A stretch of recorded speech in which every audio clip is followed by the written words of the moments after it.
Hello everyone, कैसे हो? Hopefully स्वस्थ होंगे, तंदुरुस्त होंगे। तो आज मैं आपसे बात करने वाली हूँ नेटल टीथ की। हम सभी ने सुना है कि जो बच्चों के दांत हैं जनरली जब बच्चे की उम्र 6 महीने से 10 महीने की हो जाती है तब आना स्टार्ट होते हैं। बट कुछ केस में होता क्या है, मे बी 2000 और 3000 केस में से किसी एक बच्चे में, 2000 या 3000 बच्चों में से किसी एक बच्चे में होता है कि जो नीचे के दांत सबसे पहले आना स्टार्ट होते हैं वो उन बच्चों में जन्मजात रहते हैं। जन्मजात मतलब बॉर्न होने के बाद उनमें वो दांत रहेंगे।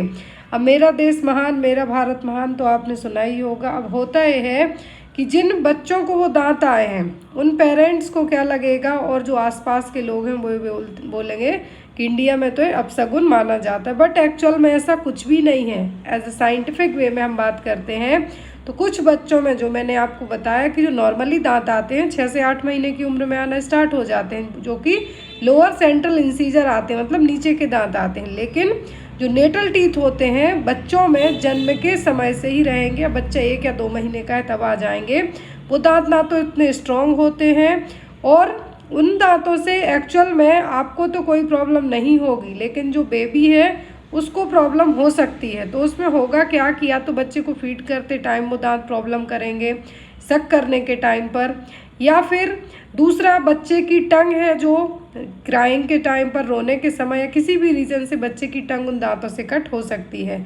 अब आप एज अ पेरेंट किसी की भी बातों में ना आए। यदि उन दांतों से जो बच्चे के नेटल टूथ आए हैं, बचपन से ही जो टूथ है, आप उनको बच्चे को लेके अपने पीडियाट्रिशियन के पास जा सकते हैं। यदि दांत लूज़ हैं तो पीडियाट्रिशियन उनको रिमूव कर देगा। बट यदि दांत लूज़ नहीं है तो आपको अपने घर पर किसी भी तरीके की है जो देसी नुस्खे नहीं अपनाने हैं। जो दादी नानी जो भी बोले उस चीज़ को आप छोड़ दीजिए as a mother, as a father.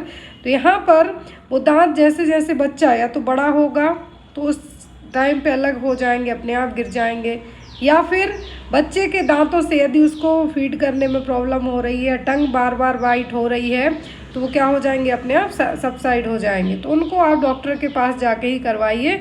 घर पे इस तरीके की किसी भी बातों में मत आइए। जैसा मैंने कहा, मेरा भारत महान। वो आसपास के लोग देख के यही कहते हैं कि इंडिया में तो अपशगुन है, बट एक्चुअल में ऐसा कुछ नहीं है। 2 से 3000 बच्चों के बीच में ऐसा एक केस आ जाता है और ये बिल्कुल नॉर्मल है।